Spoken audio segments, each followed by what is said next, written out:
Selamat pagi, kembali lagi pada mata pelajaran informatika.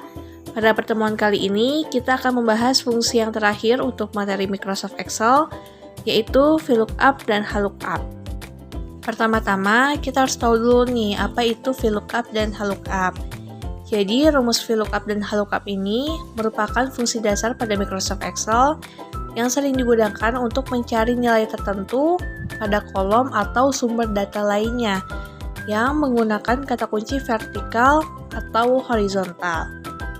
Perbedaan rumus VLOOKUP dan HLOOKUP ini terletak pada sumber data yang digunakan. Kalau rumus VLOOKUP itu, sumber datanya berbentuk vertikal atau kolomnya memanjang ke bawah. Kalau rumus HLOOKUP, sumber datanya atau sumber kolomnya itu memanjang ke samping atau horizontal. Salah satu contoh penerapannya seperti tabel pada gambar. Di sini ada data penjualan, ada tabel barang, dan ada tabel diskon. Untuk mengisi kolom harga pada data penjualan, kita perlu terkoneksi dengan kolom tabel barang.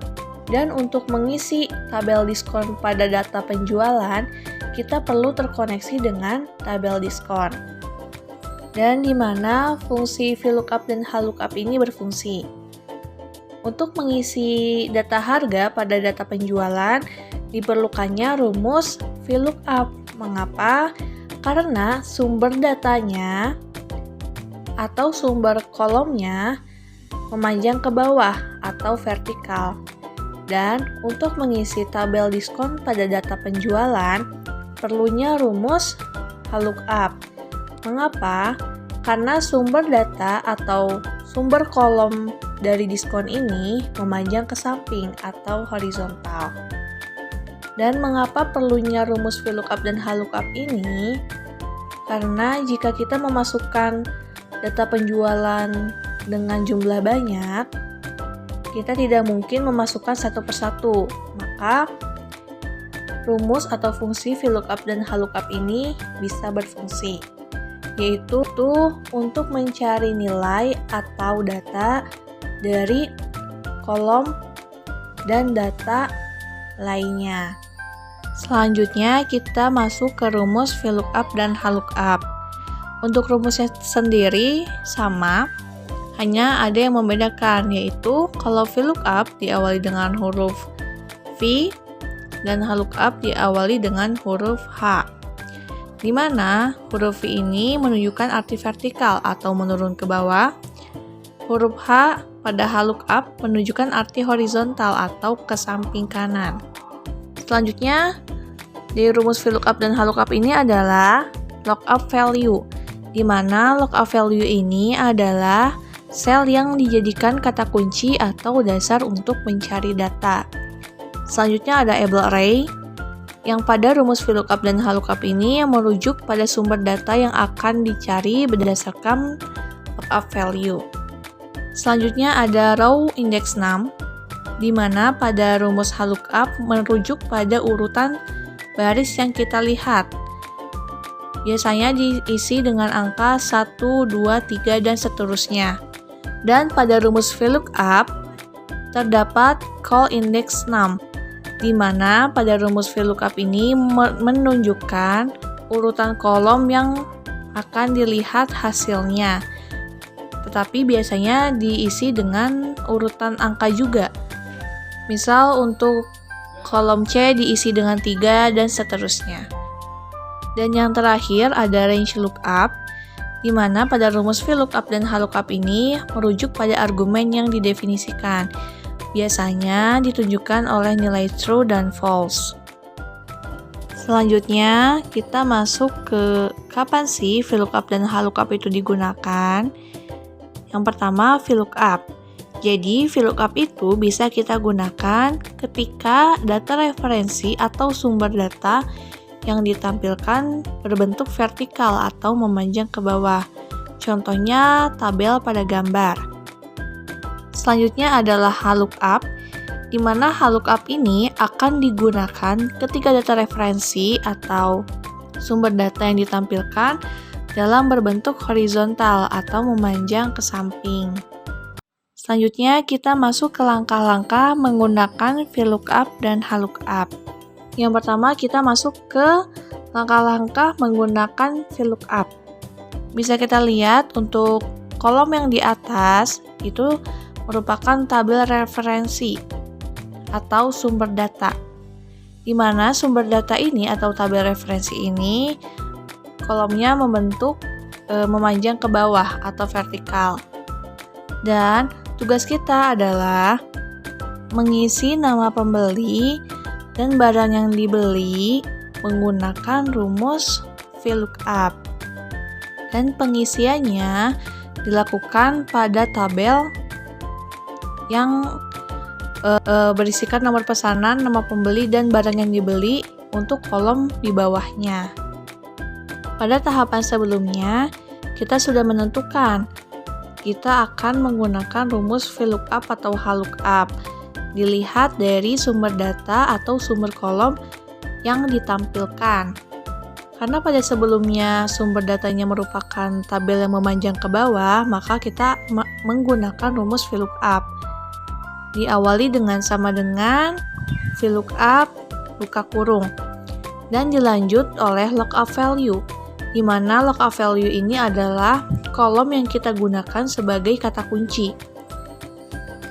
Pada contoh ini kita menggunakan kolom A11 untuk dijadikan kata kunci dalam rumus VLOOKUP. Lalu langkah yang kedua yaitu log seluruh tabel referensi.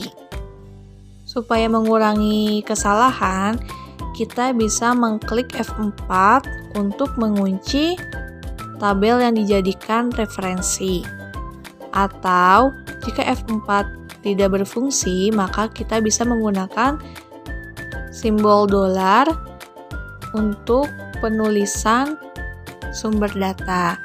Jadi, karena kita di sini menggunakan sumber data dari kolom A1 sampai C7, maka di samping huruf kolom dan di samping kiri nama baris harus menggunakan simbol dolar untuk mengunci tabel referensi. Selanjutnya yaitu langkah ketiga, yaitu menentukan kolom yang akan diisi. Pada kali ini kita akan mengisi nama pembeli. Dan perlu kita lihat terlebih dahulu pada kolom berapakah nama pembeli di sumber data atau data referensi. Nama pembeli pada data referensi terdapat pada kolom nomor 2. Lalu kita langsung ketik 2. Setelah mengetik 2, kita akan memasukkan range lookup, di mana range lookup ini biasanya menggunakan true atau false. Namun, sebaiknya menggunakan nilai false, sebab nilai false akan menunjukkan hasil 99% sesuai dengan sumber data. Maka rumus akhirnya akan seperti sama dengan VLOOKUP dalam kurung A11 titik 2, dolar A dolar 1 yang artinya kolom A1 sampai titik 2 dolar C dolar 7, dimana berarti table array-nya dari kolom A1 sampai A7 titik 2,2 titik 2, false. Maka setelah di enter akan muncul nama pembeli sesuai dengan tabel referensi. Dan untuk melakukan hal yang sama, kita bisa langsung mendrag data paling atas yang sudah kita isi ke bawah. Sekarang kita review lagi rumus akhir dari VLOOKUP, yaitu sama dengan VLOOKUP dalam kurung lookup value atau kolom yang akan dijadikan kata kunci, titik 2, table array yang artinya sumber data yang kita gunakan, dan kita harus menyisipkan simbol dolar untuk mengunci tabel. Dan dilanjut dengan call index 6, yaitu menentukan pada kolom keberapakah data yang akan kita isi. Selanjutnya ada range lookup, dan kita menggunakan range lookup yaitu false. Selanjutnya kita masuk ke rumus lookup. Di sini terdapat tabel referensi yang memanjang ke samping dan ada data yang harus kita isi dengan kolom membentuk panjang ke bawah. Dan telah diketahui tabel data referensi, maka isilah tabel kedua yaitu nama pembeli menggunakan rumus lookup. Sekarang kita masuk ke langkah pertama. Untuk langkah yang pertama, yaitu kita menentukan sel yang akan kita jadikan data kunci, yaitu nomor pemesanan. Nah, untuk penulisan rumus awal rumusnya yaitu sama dengan lookup buka kurung E11. Dan perlu kita ingat setiap akhir dari penulisan pada rumus diakhiri oleh titik 2 koma. Selanjutnya kita menentukan table array atau tabel yang kita jadikan referensi atau sumber data. Di sini kita menggunakan kolom E1 sampai K3. Dan perlu kita ingat dalam penguncian tabel referensi harus disisipkan dengan simbol dolar atau klik F4. Selanjutnya yaitu langkah ketiga, menentukan kolom yang akan diisi, yaitu nama pembeli. Maka kita lihat terlebih dahulu pada tabel referensi, nama pembeli itu terdapat pada baris keberapa.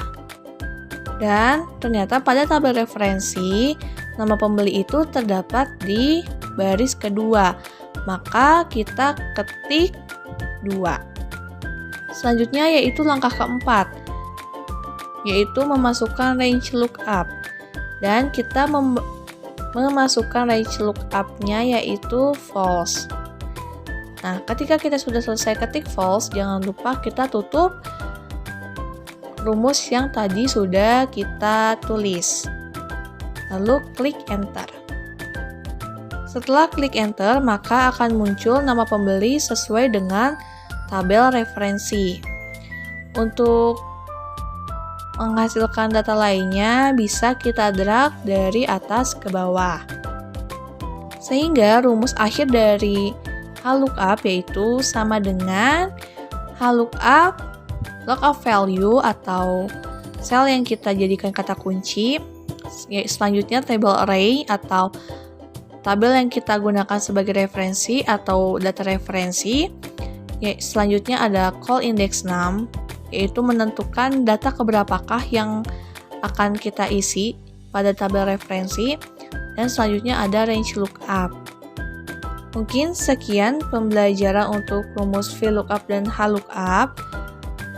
Untuk kesimpulan pembelajaran kali ini, jadi rumus VLOOKUP dan HLOOKUP itu sama saja. Hanya yang membedakan adalah rumus VLOOKUP dikhususkan untuk data referensi yang memiliki kolom memanjang ke bawah, dan rumus HLOOKUP dikhususkan untuk data atau sumber referensi yang memiliki kolom yang memanjang ke samping. Sekian dari Ibu, terima kasih. Wassalamualaikum warahmatullahi wabarakatuh.